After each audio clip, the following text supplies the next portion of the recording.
Hi. I think we should go ahead and begin. It's very exciting to see everybody joining, and we're thrilled at the response and the conversation that we're about to have. I want to briefly introduce our participants today. Many of you know them, and of course, we've sent out the bios. But what's particularly special is that they are here having this conversation. We have Annie Chu, FAIA, an architect, interior designer, longtime educator, and founding principal of Chu Gooding in Los Angeles. Also, the inspiration behind this very exciting photo deck project that we did to commemorate 100 years of looking at Schindler. Many of you purchased these, and I would just point out every day I see this photo by Nils Timm, who's joining us as well, as I enter and exit my home, because the deck sits right there with my favorite photograph of one of Schindler's bathrooms with the gorgeous light pouring in.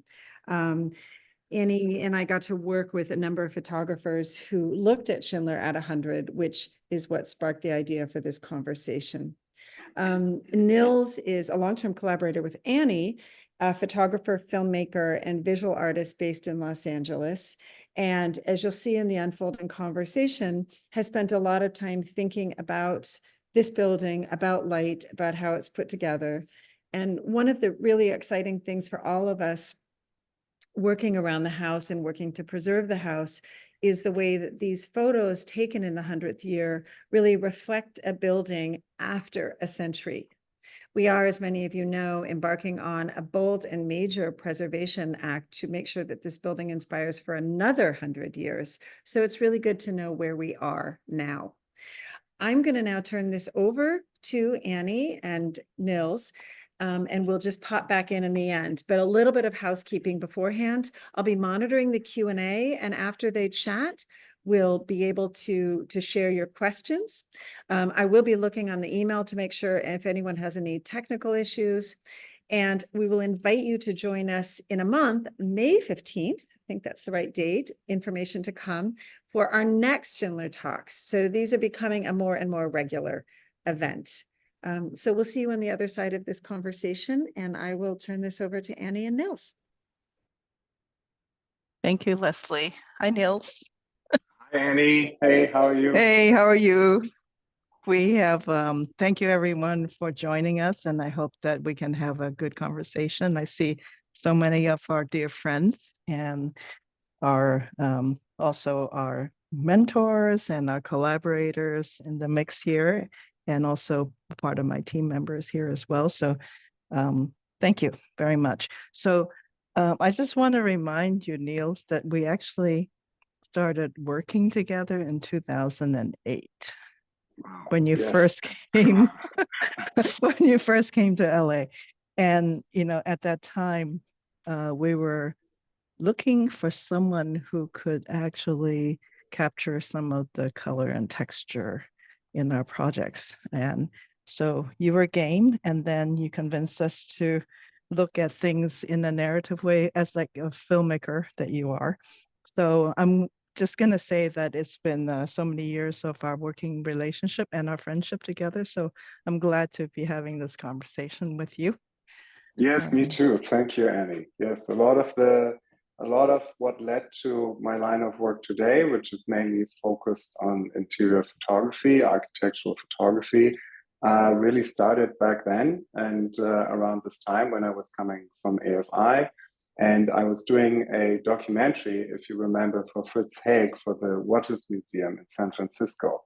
And that sort of introduced me to the whole design world in Los Angeles. And I think that's also sort of kind of through which our connection came together. Right.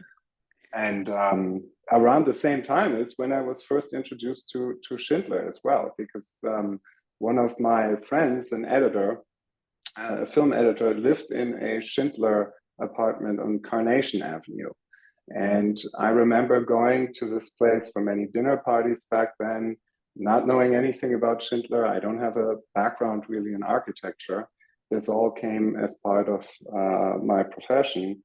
But I just remember the unique feeling. and especially coming from Europe. I just remember that something about this place was different. I didn't know who Schindler was at the time, but shortly after I moved into Kings Road, and I lived almost across from the Schindler house, and that's when I discovered it, because I just walked down the street and I saw this sign from the Max Center outside. And because you can't really see it from the outside, there's nothing there, and there's just these giant bamboos. And I walked in, and I mean, you know, especially in LA, it's like an island on Kings Road, especially between these apartment buildings that have been put up there, all these developments. Yeah, that's how I kind of came to it. Well, I wanted to, as quite a few of you right now have joined us, have this photo deck, but I just want to show you, there were a request from 6 photographers to take a look at the Schindler House, and hopefully you can see my screen of the photo deck. Yes? Yeah? Yes.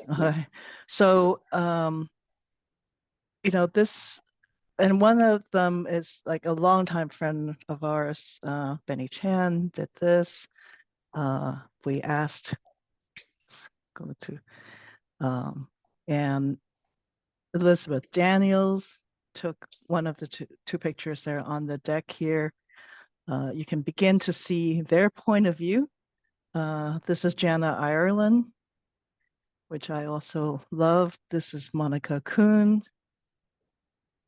And this was the iconic Timothy Sakamoto shot. And so maybe, Nils, do you want to tell us about that hottest day in the century that you started shooting this house? When we asked you to come and shoot this house so we can do this commemorative photo deck at the 100th year of the Schindler House.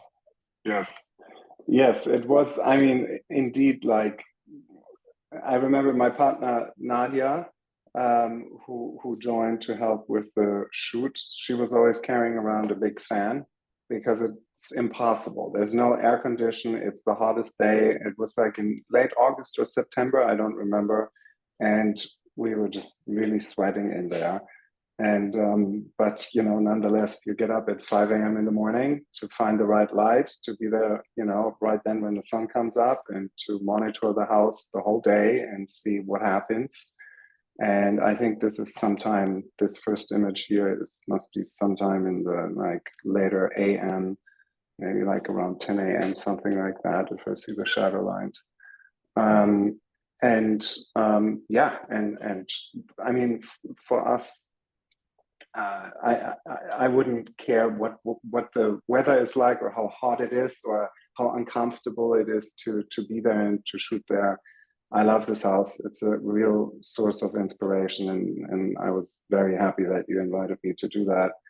And yeah, I got this mug that says Schindler House. That's all I got. I always thought that this house, what you just looked at, was to me always the morning side of the house is the Chaser side of the house. And now I think we're back at the Schindler side of the house, perhaps. Do you want to talk to us about maybe the beginning of, because we talked in these that, you know, what my photography is about trying to find a way to convey how I feel in a space, you know, within your medium. Like when you first saw this condition, this phenomenon of the trees and stuff like that, what came to your mind? Well, for me, I see something like that and it makes me happy. It gives an effect on me. It has a direct effect when I see beautiful shadows like that happening. And I mean, the entire environment, everything that engulfs the Schindler House, the nature around it, this big tree, it's so much part of it. And I think it's part of it as it is today, because all of this, of course, looked a little bit different 100 years back when it was built. And I can always only come to a property like this that has such a historic background with, you know, my eyes of today. How does it look like in this moment? No matter what the original intentions were for it, no matter how or in what environment it was originally built, I can only see and interpret what I see today and come from that perspective and my own perspective with that. And I seek out these moments that, for me, that's in many times intuition, or it's something that specifically attracts me to a moment. I think many photographers probably feel that way, that you wander and explore. You don't come with a set of, okay, I have to get this angle at that time or something, but you maybe allow yourself to explore a little bit and look at it with, you know, so to speak, fresh eyes, and say, okay, this is the moment that I want to capture here, or I see what's happening here. I will return to this spot in 1 or 2 hours. And for me, this is all about, it's one of those moments about the interaction of the house with the trees that surround it, which is, I mean, I cannot think of the house without its environment. And I think that that's at the heart of what the house is about, right? Right. And then I can't think of the house without all this kind of roughness, the casualness, or the kind of lack of refinement about the way that materials occur in the house.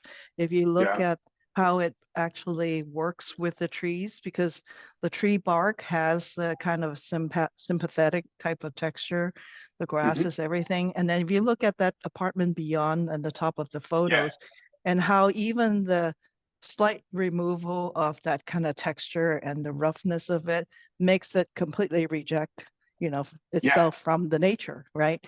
So to me, the house is always like one of those houses that I enjoy because very much, because I seldom see a house that is so badly crafted that I really love, you know, and it takes a lot to do that, you know, to actually control that level of craft and actually deliver something. And, you know, we talked about the shadows and Junichiro Tanazaki's In Praise of Shadows, and I'm beginning to see those kind of mysteries and the shadows in this house that is always intriguing. So let's move on. Yeah. Now we're in the So, interior. yeah, it's and again, I mean, what really for me, also, you know, we're working with the house at that moment. It's part of the MAC Center, so they have their exhibitions, ongoing exhibitions, and that's part of this exhibition. It's an installation from an artist that was exhibiting there at the time. But it's all about really nature coming in. When you see, you know, the leaves hanging over from the ceiling, from the roof, and you see further out into the garden, and the movement. This is all about the movement that comes in. I feel like in this photo you can feel the wind. You know, that the artwork there is blowing in the wind, the leaves, the plants, everything is interacting with it. And I feel from this perspective, you can at least put yourself into the shoes of what it feels like to be in this house and to feel the nature and the environment of it in that way. Yeah, and then from an architect's point of view and an interior person point of view, I'm looking at these scraped redwood, like these joists, the doubling of them. I mean, it invites more and more shadows. Even the profiles of the wood and glass windows, the way that the concrete wall, the fireplace, extends itself through this kind of triangular baseboard feature onto the concrete. Everything about it sort of loved the shadows. And I think that's part of the house that, you know, that quality and personality of the house, it seems so much in line with that kind of Japanese thinking that we read in that book. Absolutely. And I mean, here also, this photo for me was a moment where I almost feel it's out of a movie. Like, this is about time for me. This is like from, you know, some science fiction movie, I Am Legend or something like that, where you are you see the today's house, or from 20 years ago when that apartment building was built up there, you see that, but you also see this old house that's completely overgrown. Everything, nature is taking over. You can barely even see the Schindler house, you know, the roof line you cannot see anymore because it's so overgrown. And I find that incredibly romantic, you know, it's often referred to as a sanctuary, and that's what it feels like to me. And in that way, especially in this location where it is, it's such a reminder and an inspiration of this. We talked about the book In Praise of Shadows, and what you can, you know, the mysteries that you find in the hidden and in the shadows, in the darkness. A lot of this, I really, it's an architectural book. I think a lot of architects have read this book, but in general, I really recommend this book to anyone. So much is about perspective on life and how to value, you know, moments of light, moments of something like this, where again there's movement, but everything is overgrown. Everything speaks to its age, and it's rare, especially as a European, that you find something like this in Los Angeles, which just seems, it has real age. And there's patina, and that's beautiful on the wood, all the patina. It just speaks to all the people and generations that have been there. It's from 1922. I mean, completely different Yeah. world. Right. I mean, I always thought about this at my grandparents' time, and I haven't met them, but I can't imagine, you know, anyone not looking at this house and thinking that it landed from space in 1922. But I Yeah. also, you know, I think I echo your point about going to old places. Like sometimes you go to these old places that are quite preserved and stuff, and you enter it and you say, okay, you know, I'm transported to that time, but I cannot relate to it. I cannot associate because I haven't lived it, I have not smelled it, I have not touched it. But somehow this old house here takes you back, I think, to not just a time history, but a body history. Like we all know what it's like to be under the table when you're a child, you know, hiding under the table, thinking about that as a house, you know, and looking out of it. And the scale of the house is such that it almost brought us back to those kind of scale moments when you were so small and then you're looking out from underneath your table and looking through shrubs or, you know, being in a cave or just like the whole sort of timeless human history experience of those very fundamental conditions, being under the tree canopy, all those archetypal conditions. Like, you know, I always likes watching the dogs spin around and then finding the dog's place, you know, and then they always back themselves against the wall and look out at everyone. That kind of condition of prospect and refuge. And this house is all about that. So yeah, and I like that. And touch. The first thing I wanted to do when I walked into the Schindler house is just touch it all, you know, because you these walls, the concrete, we said it's not concrete exactly. What is the material? No, it is concrete here, but in the bathroom it's not. But in the bathroom Yeah, it's not. it's Yes, not. yes. But the But I mean, cracks. Yeah, go ahead. well, I mean, that's just like this picture also makes me think of you as the filmmaker, because you're almost setting up a little scene here. I have many places to escape to. Like I'm here in the foreground and I'm looking at the glint of the burnished copper. You know, it's not like brand new copper. It caught some of the light from the clear story above, which is, you know, coming in from the glass. And then I see there's another courtyard behind, and then there's another room to my right that has the reflection of the trees on it. And I can kind of keep looking at this for a very long time. And this idea of a house that looks back onto itself again and again is also some of those really rare moments where you know, it's just very celebrating, you know, I mean, for me as an architect, like a very special moment of where the architecture and and human condition really gel together. Yeah. Yes, and I always wonder what it is about this house specifically that, you know, when I was introduced to it, for architects, to me, it seems this is like the sort of a holy grail.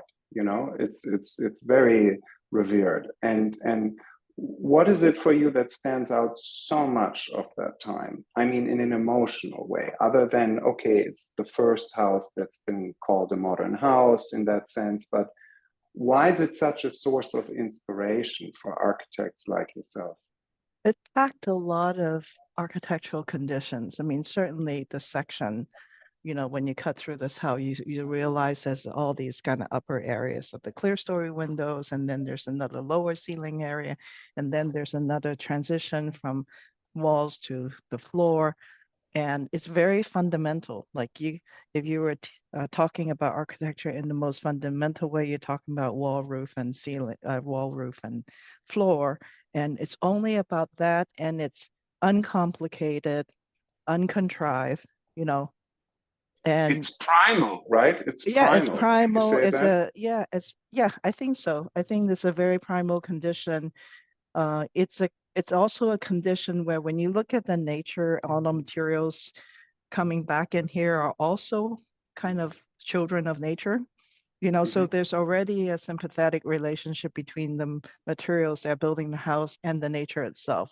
It's not like suddenly we're going to have a plastic here or something, you know. Yeah. And so there's something about it that embrace the kind of evolution of nature and how it supports human living, that's just so quintessential here.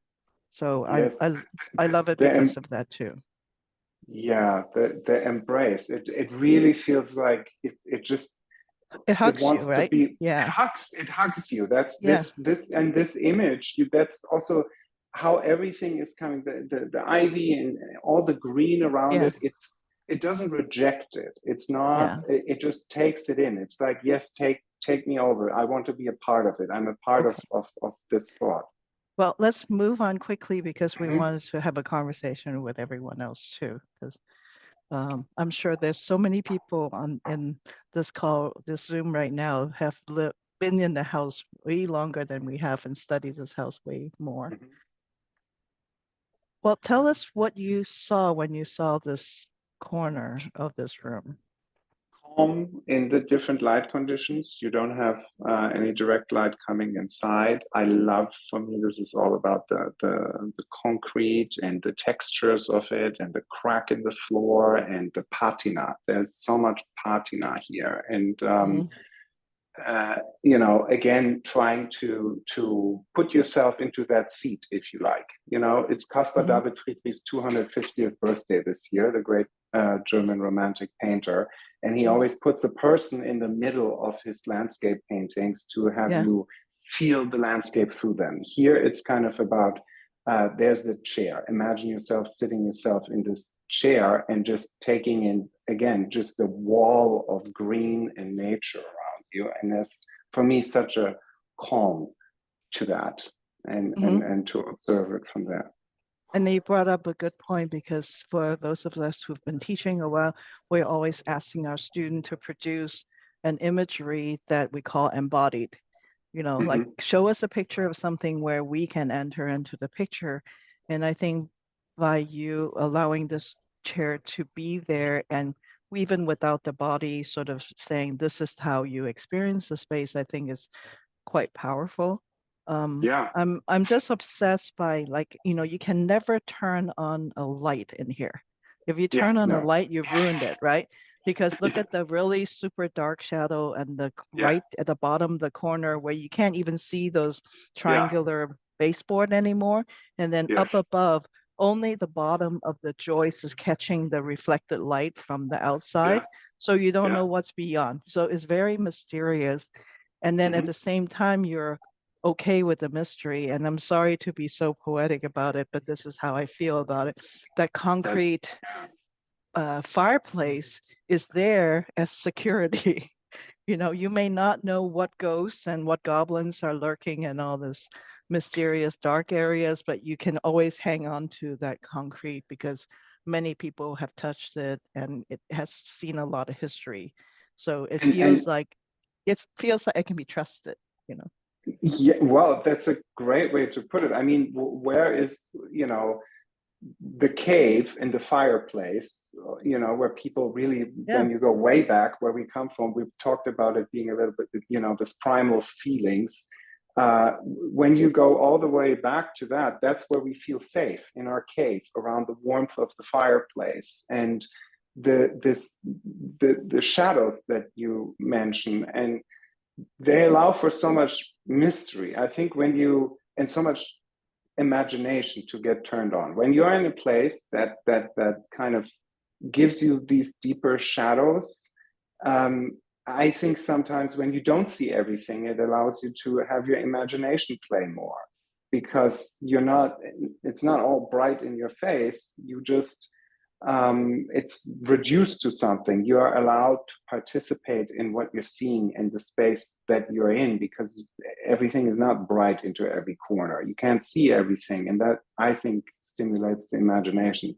What do you think about a picture like this in terms of the construction of it? I think it's one of the pictures where you can really see that everything sort of has moved over time. You know, like if you see how crooked the wood is, you know. Yeah. What does that, I don't know. how does that make you feel? That's Peyton Hall's department. He's on the he's a historic architect. Yeah, I think I think it's okay. I mean, it it shows the weak system and the strong system of architecture, and then they're always dancing with each other, you know. So you can see that the wood really moves around. But I'm like obsessed with windows usually, and I'm thinking through all the different kinds of windows. Like, you know, before they had windows, must be an amazing thing to have windows in the very beginning when glass was invented and stuff like, you know. And then in the Tanizaki book, they were talking about the Japanese paper. And then there's certain screens here that are made out of canvas, I'm sure has a specific glow when the sun hits it. But I'm thinking about, like, if you go to, you know, Frank Lloyd Wright houses, even if you go to Barnstable or something, you look through the windows have his version of geometricized nature, you know, all the kind of stained glass things. And that means that he wants you to look through his lens of what nature is. So he's already reinterpreted it. And then he's framing it. Yeah, he's framing it, but he's also saying, look at it my way. You know, I'm telling you how to look at it. And then you have the mid-century, you know, like the Stahl house and all the houses that have, you know, roof floor and nothing else. And that one sometimes is so confrontational because nature is like right there, you know, like it's an indoor, outdoor, but nature is like coming in. But this one, I think, strikes a really great balance, because if you have that concrete on the left-hand side that is so strong and so secure, if you just make this all glass, it would be like too much of a contrast. Like you would lose the space, right? But if you put too much wood, the mullions and stuff into it, then you create a cage and you feel like you're in a cage. And then somehow this works. Yeah. The majority of it is down at the bottom. So when you look up, you see a lot more to it. There's a lot of both intuition and design and an understanding of how people live and see that resulted in a window that's like this, which is striking the balance. I'm giving you enough security that you are in a dwelling, but I'm not stopping you from looking at nature the way you want to. You know, so, I mean, there's just a lot of great, very sophisticated, nuanced stuff that I appreciate about the house. Yeah. And it's a, as you say, it's a contrast that really works, because also a contrast of materials. Like if you look at the image, if you just kind of do the, you know, sort of black and white negative of it, on the kind of left bottom side of it, it's all concrete, and then to the right upper part of it, it's all wood and then green. And these two things together prevent it from being either too stark, too harsh, you know, just concrete, or just green and wood and nature. Both kind of works together. Right. And Um, then every part of this, every time you take a picture of this house, you mhm, cannot not talk about the shadow. Like if I look at yeah. that right-hand side corner and I've seen just all this greenery, my after image of the green is going to be some kind of red.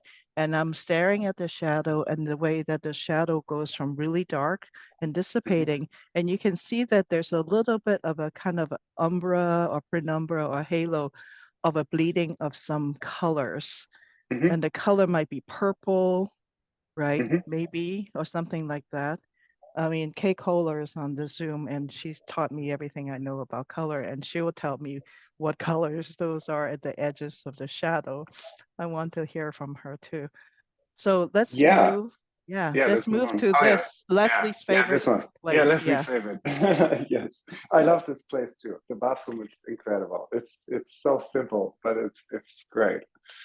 Um, yeah, this is the I mean, this is one of those moments where like I had never been to this bathroom. I had only seen it. I discovered this during the shoot, and also at this time I think I remember I waited for the light to become that aggressive, because I think I like, for certain houses you mentioned in the beginning about storytelling and filmmaking and so on. I think in a way, a house is like, a screenplay for a filmmaker, where you sort of bring for a photographer, as a photographer approaches the house, you have a certain idea, you have, your sensitivities and everything, but then you see a house, and I personally, I just adapt to that. I feel like, what is right for this place? I don't want to force my style on top of it. It's the house leads the style. It leads my interpretation. You know what I mean? Yeah. So there's not like a preconceived set of like, okay, I got to get something like this, or I want to do this, or so on. It's more a reaction to what I discover there. And this is something, when we talk about also echoes, I mentioned to you earlier. Oh, we'll see some pictures of that. Yeah. Yeah. Yes. The from Tadao Ando, the Church of Light. This strong beam that cross in there. I get reminded of it when I see something like this, where this strong beam of light, and it's overexposed there. And that's another thing I appreciate in a house like this lends you to.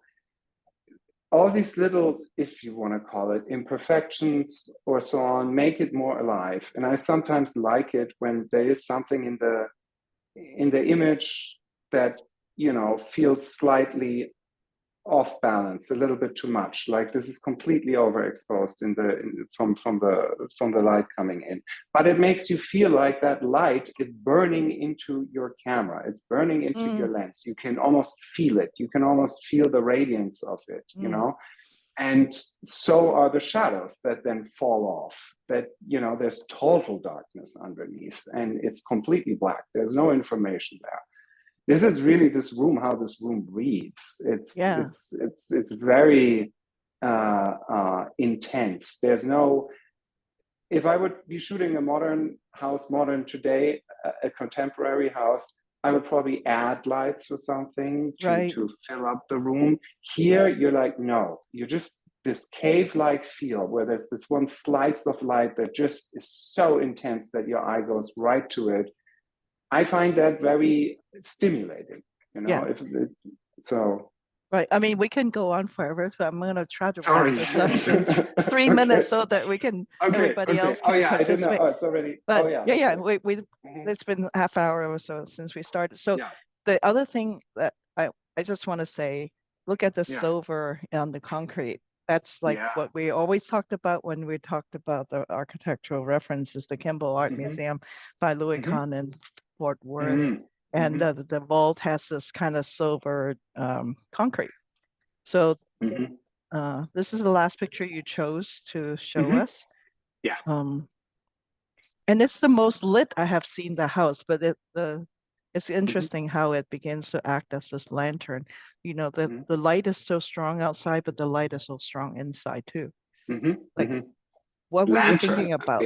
Yeah. That's I haven't, this term is great for it, like a lantern. The house is like a lantern. Yeah. I mean, it's that time during twilight where there is a moment where it's very short, where you find a balance between the ambient light outside and the house, and the light that glows from the house, and where it's, you know, just right, not too much on one or the other side. And for me, again, this image is about its relationship with the nature around it. I mean, how the tree leans over. This is what guides the image here. I want to capture as much. This is not showing the full house, but I think it shows an essence of it. And for me, it was all about that interaction with the tree and the house beneath it. And in this case, especially, this kind of contrast between the green and the fading ambient light of the day, and then the glowing, the yellow that comes out of the house, where these two work together in, you know, what I think is a good balance for that. And yeah, it sure is. Here's that intense light. That's that intense light from the Tadao Ando, the Church of Light, where like that upper beam, you know, that's, I just, when I see that now, I just think about that, these single slices. What was Schindler's inspiration behind these, the idea behind these slices that are throughout the house? And there's a beautiful picture from the other photographer on the deck that shows that light play a lot in the main room. Okay. Well, we can go back to that, but let's finish this also, and then we can go back to that picture. Yeah. This was because of the Japanese reference, the traditional. So this is an example of a, you know, traditional style Japanese home, and we talked a lot about In Praise of Shadows. And I mean, the monolith of darkness. Just look at the top. It just, you would not know how high up the ceiling could grow, because it's this darkness that descends down. And I think it's also a very beautiful picture in my eye. And I just think that, you know, if you look to the upper and left parts there, you can't see anything. You can't see anything. It could extend forever, and that opens up your mind for inspiration. It puts you in a that's the effect it has on me. It puts you in a state of, you want to explore. It's mysterious. What's hidden back there? You know, there's a calmness to it, and it's very beautiful. And the Schindler house is full, in my view, of these inspirations from Japanese traditional architecture. Hey, Leslie, we could go on forever, but do you think this is the time to stop? And I'm going to stop share, and then maybe we can take a look at what people's Q&A are, or allow people to. I'm just going to jump in here for 1 second and then pop back out. It would be wonderful. I see many, many people who we know and many we don't know. So you're both incredibly welcome. Lots of experts and people with familiarity with the house. And we would really welcome you to use the chat, the Q&A. The Q&A. To put questions in, and then Annie will be able to see the questions and would be happy to answer them.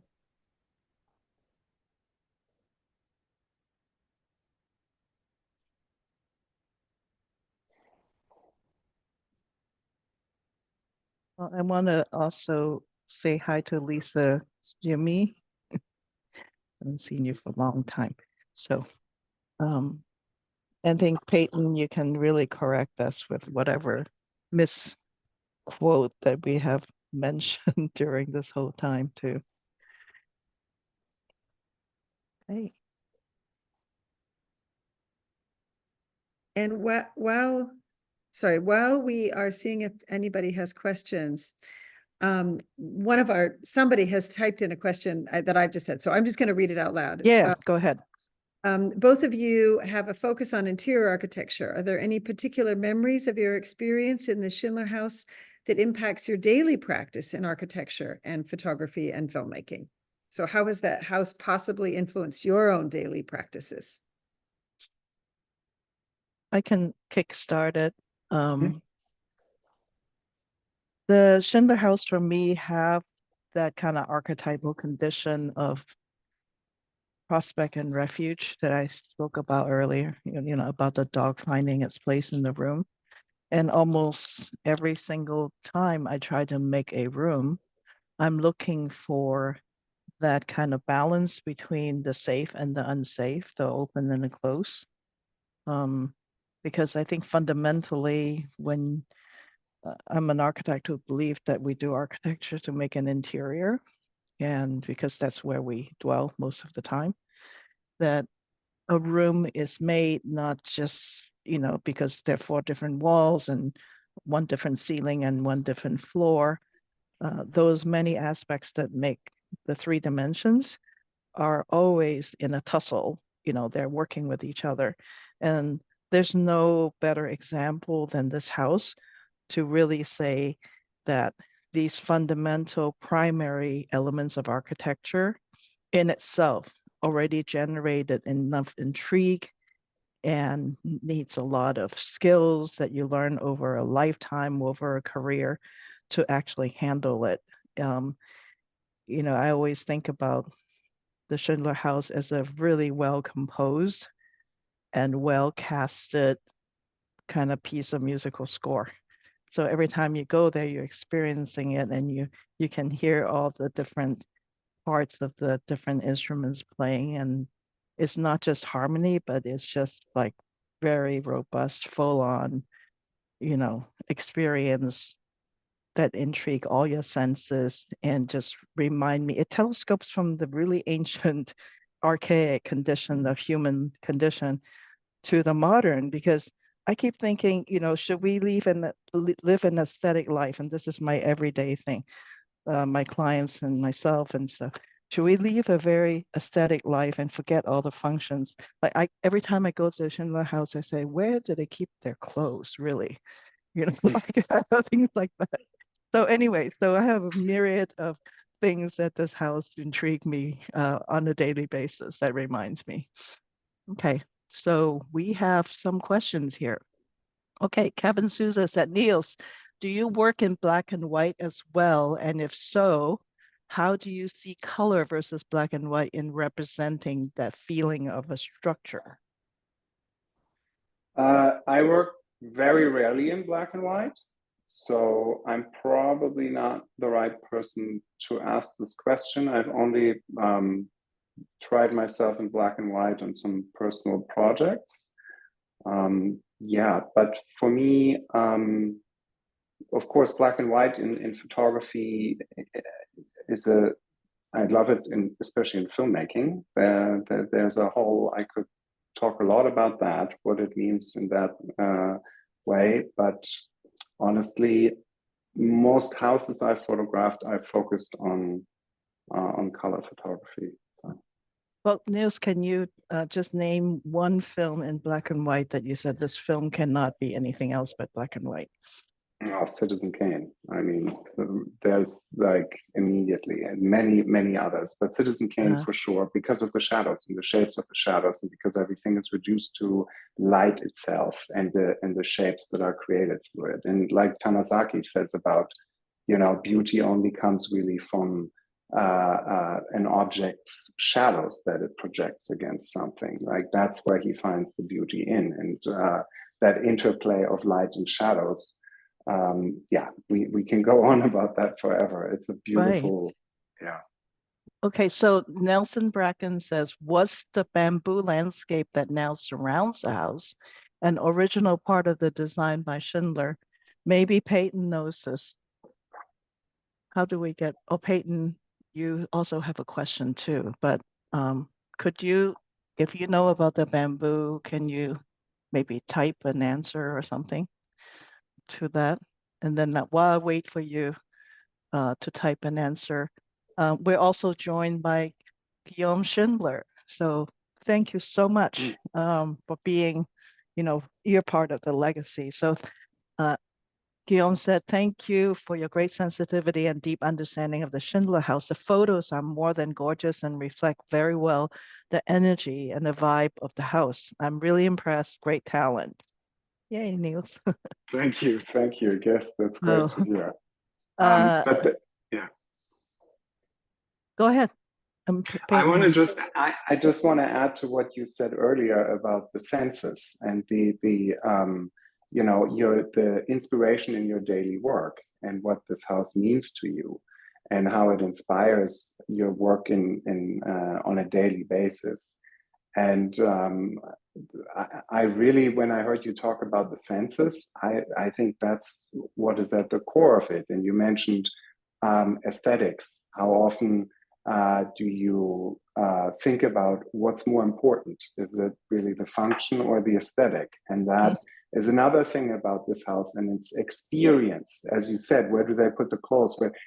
It's not about that. This is why I find the house so important, because it reminds us that it's not all only about function. It's about experience. It's about a feeling. It's about activating your senses where you live, even if that means maybe something is uncomfortable. In our case, just shooting at 120 degrees. But no, but I mean, you can say that about a lot of things and a lot of choices people make in their life about where they live, how they live, what is more important for you. Is it the comfort or is it the experience you might get? Yeah. Okay, so we got an answer for the bamboo question, Nelson. Peyton Hall says, bamboo, the 1986 restoration completes the original Schindler design. If Bob Sweeney and Judith Shine, who are all Schindler experts, were here, they would answer the question properly. So we don't know exactly when that happens. So to follow up with Peyton said, I learn every time I visit the house. And Peyton Hall is one of our foremost historic architect, and also was on the board and the committee, and I think still on the committee, trying to help with the comprehensive master plan. And Leslie will do the right term, master preservation plan for the extended preservation and restoration of the house, past what we have done 2 years ago. And Peyton said that every time that I see and hear others' visions and feelings, I learned something from that. And so thank you. You said my observation about the window mountains is a revelation. It works visually. It works for that person in the chair. And thank you for being precise about the mountains versus the mullions. I should say that too. Kevin Souza, thanks. I appreciate your reference to patina, and this really comes through in your work, Nils. Mm-hmm. What am I missing? Patina is all these things. We are right now in a place where so much, is about AI and digital and things that are being created digitally. And there's wonderful aspects to it, but patina is one of those elements, an age of something that gives so much value to any object, to any space that you are in. As I said, I love just walking into this place and the first thing you want to do is touch everything. And I think photography is limited in that way of what it can present to you. All these, I think about this a lot when I'm photographing. I feel like, how is anyone going to experience the scent here, or the how wet stone after the rain? I was there after the rain. How that smells, from the outside, and all these sensations you get there that you can't really portray in a photograph. But I think at least you try to get an idea of that across. I think we have a few minutes. Leslie, do you want to talk to everyone, or is there anyone who would like to speak? Because I can actually let you speak, I guess I'm thinking. Sorry, I'm gonna turn my camera on. I was Yeah. just, we have just a couple more minutes and I wanted to see if Nils and Annie, are there any last thoughts that you have that you haven't gotten to share with us, and maybe give you both the last word here, and then I was just going to make a couple of comments about what's coming next. Nils, you want to have anything? Okay, yeah. I'm just, again, through our friendship, I'm very, very grateful that I got to photograph this house and could spend a day there exploring it through my lens. This place for me is incredibly important. It's an island within Los Angeles. It continues to inspire me every time I go there, and I think these ideas, they need to be preserved, which is, of course, what the Friends of the Schindler House is about. This idea, what the house is for. It's an ideal that, cannot be applied to everyone's daily life. The aesthetic of it, most contemporary people wouldn't live like you would live inside of the Schindler House. But all that I hear from you, all in these conversations, anyone you talk to who comes to the Schindler House, you can feel that it really has an impact on people. And that feeling that it activates all your senses, that it's architecture that activates your senses, that's really what I take away from this place. And I hope, some of it comes from the photograph. Yeah, a strange thing popped up in my head because I'm thinking about one of our great supporters when we did the fundraising 2 years ago with Sean O'Connor, the lighting designer. And he's a fan of this house for a very long time. And I remember when he talked about, his philosophy about lighting and stuff like that. And in the In Praise of Shadows book, there was one part that I wanted to just paint this picture, maybe borrowing Tanazaki's words, which I'm paraphrasing, about this house. And I think it's a beautiful image about shadows, about light, and about how much and how little light we need in order to create this atmosphere. And it has to do with this. Schindler House has this atmosphere that's pregnant of like dark particles, and the dark particles create like almost like a fog, and it's illuminated by, let's say the afternoon 4:30 California sun that comes in that hits it with a little bit of gold. And it's just that moment where the light is magical, especially in Southern California, the magic hour of it. I think this house is such a great sort of machine for watching that condition. So yeah, I learned something about lighting just thinking about it. Yeah, so I appreciate it. That's so powerful. Annie and Nils, on behalf of the Friends of the Schindler House and the Development Committee and things which you all have helped with over the years, we really want to thank you for your time, for your friendship, for your words tonight, and for all the love you've shown the house. We're very, very grateful. And we want to thank all the people who came today online and joined us, and thank you very much. And for those who were here a little early and heard us kind of remind ourselves how a webinar works, you added to the fun. I want to say, and we may in the future again be offering these for sale, so keep an eye out for that. And for those who have them, do treasure it.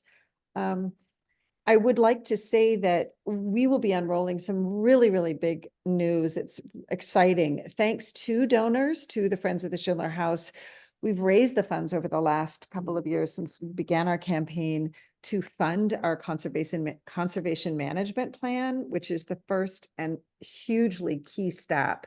Well, the second. The first was we have a new roof, which is amazing. And not only do we have a new roof, we have funded, thanks to all the contributors, response to emergency weather conditions. So the house is increasingly stabilized and safer as we speak right now. We made it through another winter, which is wonderful. Increasingly, the house is more durable. And now with this new conservation management plan, which is being shepherded by a wonderful committee of folks. Many of you know, but we're going to be introducing them through talks, through Foch and our incredible partners at MAC. Next month in May, we're going to have another talk I mentioned previously around what is a CMP and why is it so important, unpacking this kind of document. So we look forward to seeing you all again. We invite you to continue to donate to this effort. And please do email us through our Schindler House email, which is on our website. If you have any ideas for Schindler Talks that you would like to participate in or you would like to listen to, you are our family, our community, and our friends, and we are nothing without you. And the next May 15th. Okay. Exactly. And so it's time to wrap, and thank you very much in all your time zones. One last question. Someone said, is there a new documentary being made? The one that I'm aware of, if you're on Instagram, go to RMS documentary. And there is one being made. I think it's in post-production right now. So you can look into that. I think it has like everyone from Meryl Streep and everyone talking about it too. So it should be a really good one. It's going into one of the design and film festival or something like that. Yeah. So RMS documentary. Yeah. And we'll share it on our Instagram. We have, and we'll keep sharing it on our Instagram. Yeah. Thank you. Thank you very much, everybody. Bye-bye. Thank you. Thank you. Bye, Niels. Bye Bye, Leslie. Thank Bye. you. Bye, Annie. Thanks, Bye, Leslie. everyone. Thank you, Bye. everyone. Bye.